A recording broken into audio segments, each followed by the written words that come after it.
নমস্কার, আমি শিবরাম চক্রবর্তী। শিবরাম এডুকেয়ারে আমার প্রিয় ছাত্রছাত্রীদের স্বাগত। আমি আজ যুক্তিবিদ্যার বচন কি এবং এর শ্রেণীবিভাগ এই নিয়ে আলোচনা করব। বচন কাকে বলে? ভাষায় প্রকাশিত অবধারণকে বলা হয় বচন। যেমন সকল মানুষ হয় মরণশীল, এটা একটা বচন। এবার আমরা জানব অবধারণ কাকে বলে। অবধারণ হলো মনে মনে চিন্তা, কোনো কিছুকে স্বীকার বা অস্বীকার এই বিষয়ে। যেমন সকল মানুষ মরণশীল, এইটা যখন আমি মনে মনে ভাবছিলাম যে রাম শ্যাম যদু মধু আমি যত মানুষ দেখেছি সকলকেই আমি মরতে দেখেছি এবং মানুষ স্বাভাবিকভাবেই মারা যায়। তাই আমি একটা সিদ্ধান্ত নিলাম সকল মানুষ মরণশীল। এই যে এটা মনে মনে যখন আমি চিন্তা করছি সকল মানুষ হয় মরণশীল, তখন এটি হচ্ছে অবধারণ। যখন এটি ভাষায় প্রকাশ করলাম, খাতায় লিখলাম সকল মানুষ হয় মরণশীল, তখন এটি হলো একটি বচন। এবার বচন সত্যও হতে পারে, মিথ্যাও হতে পারে। বচন যে সবসময় সত্যি হবে তাও নয়, আবার যে মিথ্যা হবে তাও নয়। এবার আমরা জানব বচন কয় প্রকার। বচন দুই প্রকার গুণের ভিত্তিতে। একটি হচ্ছে সদর্থক, একটি হচ্ছে নঅর্থক। সদর্থক বচন কি? যে বচনে কোনো কিছু স্বীকার করা হয় সেই বচনকে বলা হয় সদর্থক বচন। যেমন সকল মানুষ হয় মরণশীল, সকল মানুষ হয় দ্বিপদ প্রাণী, সকল পশু হয় চতুষ্পদ প্রাণী, এগুলো হচ্ছে সদর্থক বচন। আবার কোনো কোনো মানুষ হয় সুখী, এগুলো এটাও হচ্ছে সদর্থক বচন। এবার আমরা জানব নঅর্থক বচন। নঅর্থক বচনটা কি? যে বচনে কোনো কিছু অস্বীকার করা। কোনো মানুষ নয় পশু, কোনো মানুষ নয় অমরণশীল, কোনো মানুষ নয় সুখী, এইগুলো হচ্ছে নঅর্থক বচন। তাহলে গুণ অনুসারে বচন হচ্ছে দুই প্রকার, একটি সদর্থক, একটি নঅর্থক।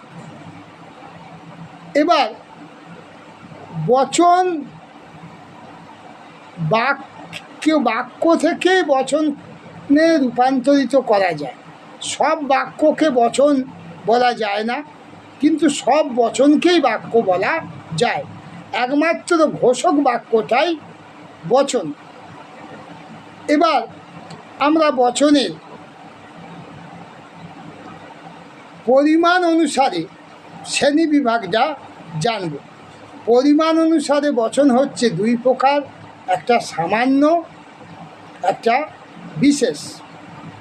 এ এবং ই হচ্ছে সামান্য, আই এবং ও এই বচন দুটি হচ্ছে বিশেষ।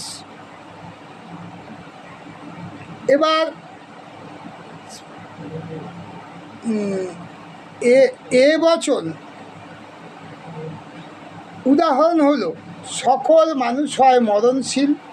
সকল হয় এই রকম বাক্যে থাকলেই সেটি হবে এ বচন।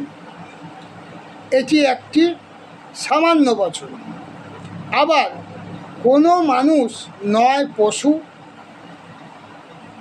এটাও একটি সামান্য বচন, কিন্তু বচনটি নঅর্থক, যেহেতু নয় যোগ করা আছে।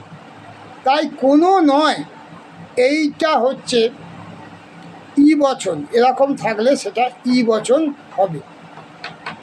বচন হচ্ছে 4 প্রকার, এ, ই, আই, ও। এবার আমরা জানব বিশেষ বচন। আই এবং ও বচনকে বিশেষ বচন বলা হয়।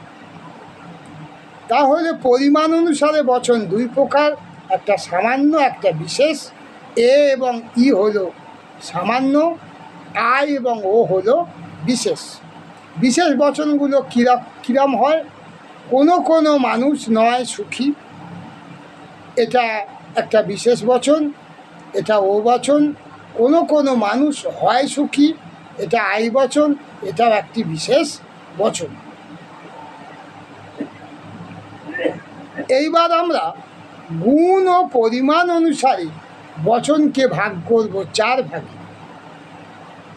একটি হচ্ছে সামান্য সদর্থক অর্থাৎ এ বচন, সামান্য নঅর্থক অর্থাৎ ই বচন, বিশেষ সদর্থক অর্থাৎ আই বচন, বিশেষ নঅর্থক অর্থাৎ ও বচন। এই ছিল বচন এবং তার বিভিন্ন ভাগ নিয়ে আলোচনা। আমি লজিক অর্থাৎ যুক্তিবিদ্যার আরও অনেক বিষয় নিয়ে পরবর্তীতে ভিডিও বানাবো। আমার এই ভিডিওগুলি দেখতে তোমরা YouTube channel @Shivram educare search করো, এইরকম অনেক ভিডিও তোমরা পাবে। ধন্যবাদ, সুস্থ থেকো, ভালো থেকো।